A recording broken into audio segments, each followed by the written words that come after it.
बिहार में इन दिनों सियासी हलचल तेज है। विधान परिषद चुनाव के लिए सीटों पर दावेदारी, प्रधानमंत्री का दौरा और अब अमित शाह का कार्यक्रम। एनडीए गठबंधन पूरी तरह चुनाव की तैयारी में जुटा है, तो महागठबंधन में सीट बंटवारे को लेकर थोड़ी खींचतान दिखी। सीट बंटवारे पर क्या क्या हुआ वो हम दिखाएंगे। साथ ही देखेंगे सिपाही पद पर बहाली के लिए कड़ी मेहनत कर रहे बिहार के युवाओं की क्या है परेशानी। तो अगले आधे घंटे बने रहिए हमारे साथ। और पहले बात, विधान परिषद चुनाव में लालटेन कितने लोगों के साथ और किसके खाली रह गए हाथ। बिहार विधान परिषद के लिए महागठबंधन उम्मीदवारों की तस्वीर साफ हो गई है। 4 सीट पर आरजेडी और 1 सीट पर सीपीआई एमएल उम्मीदवार चुनाव मैदान में होंगे। आरजेडी ने जिन लोगों को विधान परिषद भेजने का फैसला किया है वो हैं पूर्व मुख्यमंत्री राबड़ी देवी, पूर्व मंत्री अब्दुल बारी सिद्दीकी, उर्मिला ठाकुर और सैयद फैसल अली। पार्टी की तरफ से औपचारिक ऐलान कर दिया गया है। इसके साथ ही आरजेडी ने कांग्रेस की दावेदारी नजरअंदाज कर दी है। राष्ट्रीय जनता दल किसी की हिस्सेदारी लेने में विश्वास नहीं करता, राष्ट्रीय जनता दल देने में विश्वास करता है। विधान परिषद छोटा पद है, बड़ा पद राज्यसभा, जो देश के सर्वोच्च संसद का सदस्य के तौर पे राष्ट्रीय जनता दल ने मदद किया और नामित किया अखिलेश जी को प्रदेश अध्यक्ष को, और राष्ट्रीय राजनीति में के लिए जो जरूरी है कांग्रेस की बड़ी पार्टी, उसके लिए उन्होंने बिहार राष्ट्रीय जनता दल ने कुर्बानी दिया। लोकसभा चुनाव के लिए सीट शेयरिंग पर चर्चा के बीच विधान परिषद चुनाव के टिकट पर महागठबंधन में पेंच फंसा रहा। विधान परिषद की 11 सीटों के लिए चुनाव हो रहे हैं। सत्ता बदली तो सारे समीकरण भी बदल गए। विधायकों की संख्या के आधार पर देखें तो 6 सीट पर एनडीए की जीत पक्की मानी जा रही है, जबकि 5 सीट महागठबंधन के खेमे में आ सकती है। इन 5 सीटों के बंटवारे पर ही विवाद रहा। 1 सीट भाकपा माले के खाते में आई है और पार्टी ने शशि यादव को उम्मीदवार बनाया है, लेकिन बाकी 4 सीट में से कांग्रेस 1 सीट पर दावेदारी जता रही थी, लेकिन आरजेडी इसके लिए तैयार नहीं हुई। देखिए, हम लोग महागठबंधन में हैं और जो भी चीज़ें तय होती है पार्टी के वरिष्ठ नेता तय करते हैं। और मेरा व्यक्तिगत राय है कि कांग्रेस को जमीनी वर्कर को एमएलसी बनाना चाहिए, जो वर्षों से पार्टी के लिए काम कर रहे हैं, तो अच्छा रहता। लेकिन इस पर विशेष बात आपको हमारे माननीय प्रदेश अध्यक्ष जी बता पाएंगे। कि हमारा दावा बनता है, और चूंकि पिछले राज्यसभा के चुनाव में हम लोगों ने कांग्रेस को सीट दिया और उनका 19 एमएलए ही है, 17 2 भाग गए, 17 ही हो गए। तो माले का 12 है, मतलब लेफ्ट का 14 है, 16 है, लेफ्ट का 16 है। तो निश्चित रूप से राज्यसभा जब हम कांग्रेस को दिया तो ये लेफ्ट को बनता है। तो हमारे पार्टी ने निर्णय किया और सब लोगों से राय विचार करके, ऐसा नहीं कि कांग्रेस उसमें शामिल नहीं है, कांग्रेस भी शामिल है, और सबकी सहमति बनी कि इस बार हम सीपीआई एमएल के लोगों को भेजेंगे। ये भी जान लेते हैं कि वोटों का समीकरण क्या है। 1 सीट पर जीत के लिए 21 वोट की जरूरत है, तो महागठबंधन 5 सीट जीत सकता है। विधायकों की संख्या के आधार पर देखें तो विधानसभा में आरजेडी के 79 विधायक हैं।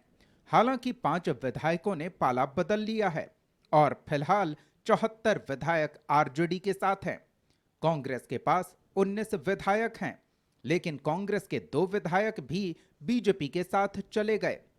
ऐसे में कांग्रेस के पास विधायकों की संख्या 17 बची है, जबकि वाम दलों के पास 16 विधायक हैं। इस सदस्य संख्या के आधार पर 5 सीट जीती जा सकती है। दरअसल कांग्रेस के प्रेमचंद्र मिश्रा का कार्यकाल खत्म हो रहा है और उनकी जगह कांग्रेस 1 सीट चाहती थी, लेकिन मामला राज्यसभा चुनाव से जुड़ा है। महागठबंधन ने कांग्रेस उम्मीदवार अखिलेश सिंह को उम्मीदवार बनाया और वे निर्वाचित हुए। ऐसा तब हुआ जब विधानसभा में कांग्रेस के सदस्यों की संख्या कम है। आरजेडी और वाम दलों ने कांग्रेस उम्मीदवार अखिलेश सिंह को समर्थन दिया था, इसलिए कांग्रेस को विधान परिषद की सीट नहीं दी गई। आज राजद ने सीपीआई माले के साथ मिलकर विधान परिषद की सीटों की घोषणा की। कांग्रेस को एक भी सीट नहीं मिला। कारण जानकर आपको हैरानी होगी कि स्वयं कांग्रेस के अध्यक्ष ने इन सीटों का सौदा राजद के साथ किया। बिहार कांग्रेस के अध्यक्ष ने सौदा किया, सीटों को बेचा और अपना राज्यसभा का सीट पक्का करने के लिए ये राजद के साथ पहले इस तरह का सौदा कर चुके थे, जिस कारण आज कांग्रेस को 17 विधायक होने के बाद भी एक भी सीट विधान परिषद का नहीं मिल पाया।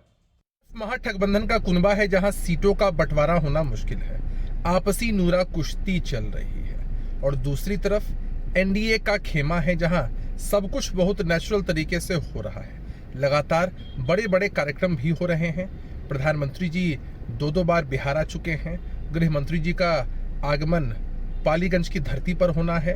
एनडीए के बड़े कार्यक्रमों में जनता की भारी भीड़ उमड़ रही है, जो इस बात का द्योतक है। जिन सदस्यों का कार्यकाल खत्म हो रहा है उनमें कई बड़े नाम हैं। मुख्यमंत्री नीतीश कुमार, पूर्व मुख्यमंत्री राबड़ी देवी, पूर्व केंद्रीय मंत्री और बीजेपी नेता शहनवाज हुसैन, बिहार के पूर्व स्वास्थ्य मंत्री मंगल पांडे, मंत्री संतोष कुमार सुमन और कांग्रेस के प्रेमचंद्र मिश्र भी इसी लिस्ट में शामिल हैं। जेडीयू की तरफ से 2 उम्मीदवारों ने नामांकन किया है। मुख्यमंत्री नीतीश कुमार के साथ जेडीयू के खालिद अनवर ने भी पर्चा भरा। वहीं हिंदुस्तानी आवाम मोर्चा के संतोष सुमन ने भी नामांकन कर दिया है। ब्यूरो रिपोर्ट, कशिश न्यूज। महागठबंधन में बयानबाजी चल रही है तो बीजेपी लोकसभा चुनाव की तैयारी में जुटी है। प्रधानमंत्री के 2 दौरों के बाद अब केंद्रीय गृह मंत्री अमित शाह बिहार पहुंच रहे हैं। क्या है कार्यक्रम, देखिए रिपोर्ट में। लोकसभा चुनाव से पहले बीजेपी के बड़े नेताओं का दौरा जारी है। पहले प्रधानमंत्री का दौरा और अब गृह मंत्री अमित शाह के दौरे की तैयारी। 8 दिन में बीजेपी के 2 सबसे बड़े नेताओं के 3 दौरे का मतलब आसानी से समझा जा सकता है। नरेंद्र मोदी का कार्यक्रम औरंगाबाद, बेगूसराय और बेतिया में हुआ तो अमित शाह पहुंच रहे हैं पटना के पालीगंज। बिहार में एनडीए की सरकार बनने के बाद अमित शाह का ये पहला बिहार दौरा है। कार्यक्रम का आयोजन किया गया है बीजेपी प्रदेश ओबीसी मोर्चा की तरफ से। ओबीसी महासम्मेलन में अमित शाह बतौर मुख्य अतिथि मौजूद रहेंगे। देश भर में प्रधानमंत्री मोदी जी का कार्यकाल में 10 साल के अंदर ओबीसी समाज का मान सम्मान गौरव बढ़ाते हुए ओबीसी और अति पिछड़ा वर्ग समाज के कल्याण के लिए जो भी योजना बनाए, ये सब मुद्दे को लेकर लगभग 10,000 सामाजिक सम्मेलन करने का राष्ट्रीय ओबीसी मोर्चा तय किया गया है। उसी कड़ी में कल 9 मार्च को बिहार पटना के अंदर पालीगंज एक महासम्मेलन आयोजित किया गया। मुख्य अतिथि के रूप में हमारे गृह मंत्री अमित शाह जी पधार रहे। उनके अलावा यहाँ के प्रदेश अध्यक्ष, उप मुख्यमंत्री, सभी नेतागण उस महासम्मेलन में शामिल। ये सभा होगी पालीगंज कृषि फार्म मैदान में, जहां तैयारी आखिरी चरण में है। पाटलिपुत्र के सांसद रामकृपाल यादव ने तैयारियों का जायजा लिया और पाटलिपुत्र के सभी 6 विधानसभा क्षेत्रों के लिए प्रचार रथ को रवाना किया। रैली के ऐतिहासिक होने और 1 लाख से ज्यादा लोगों के आने का दावा किया जा रहा है। ये कार्यक्रम अहम क्यों है वो समझते हैं। कोशिश पिछड़ों को लुभाने की है, जिनकी बिहार में संख्या 63% से ज्यादा है।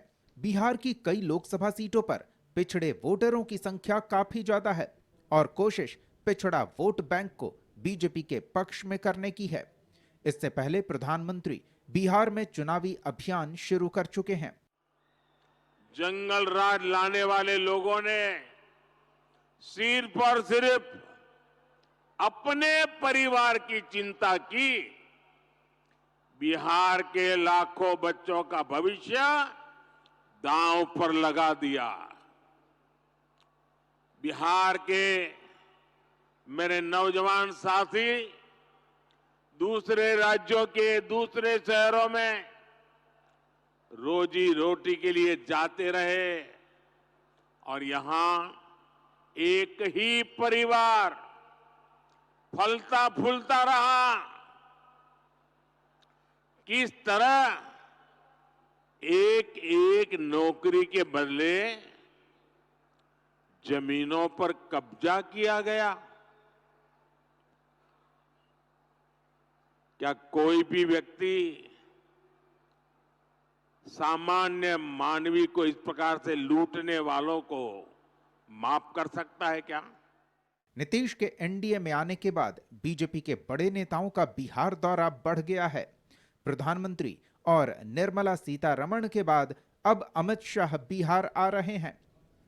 हालांकि उनका स्वागत करने के लिए नीतीश कुमार नहीं रहेंगे, क्योंकि वो फिलहाल इंग्लैंड दौरे पर हैं।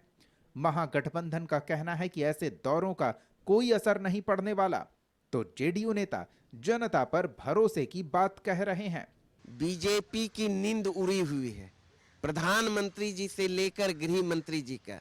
और खास करके आपने देखा जन विश्वास महारैली में जो अपार जन सैलाब उमड़ा, उस दिन तो पता ही नहीं चल रहा था रैली पटना में हो रही है या कि रैली पटना में है। तो भारतीय जनता पार्टी घबराई हुई है, लगातार कार्यक्रम पे कार्यक्रम। लेकिन मैं बता देना चाहता हूं, कुछ भी भारतीय जनता पार्टी कर ले सर, यहां मतलब कैंप कर दे रात दिन, प्रधानमंत्री हो या गृह मंत्री जी हो, कोई फर्क पड़ने वाला नहीं है। बिहार में एक तरफ महागठबंधन का कुनबा है जहां सीटों का बंटवारा होना मुश्किल है, आपसी नूरा कुश्ती चल रही है, और दूसरी तरफ एनडीए का खेमा है जहां सब कुछ बहुत नेचुरल तरीके से हो रहा है। लगातार बड़े बड़े कार्यक्रम भी हो रहे हैं। प्रधानमंत्री जी दो बार बिहार आ चुके हैं। गृह मंत्री जी का आगमन पालीगंज की धरती पर होना है। एनडीए के बड़े कार्यक्रमों में जनता की भारी भीड़ उमड़ रही है, जो इस बात का द्योतक है कि जनता का समर्थन एनडीए के साथ है। नीतीश कुमार जी के साथ पूरी पार्टी जनता दल यूनाइटेड के एनडीए में शामिल होने के बाद एक बात तय हो चुकी है कि बिहार की जनता का आशीर्वाद एनडीए को मिलेगा। 40 में से 40 सीटें एनडीए के खेमे में आएंगी, और ऐसे सभी बड़े कार्यक्रमों से जनता का उत्साह और बढ़ता है। विकास योजनाओं की सौगात, परिवारवाद और भ्रष्टाचार पर वार, और अब पिछड़ों को एकजुट करने की कोशिश। बीजेपी पूरी तरह चुनावी मोड में है और बिहार का पॉलिटिकल बैटल ग्राउंड तैयार है। ब्यूरो रिपोर्ट, कशिश न्यूज।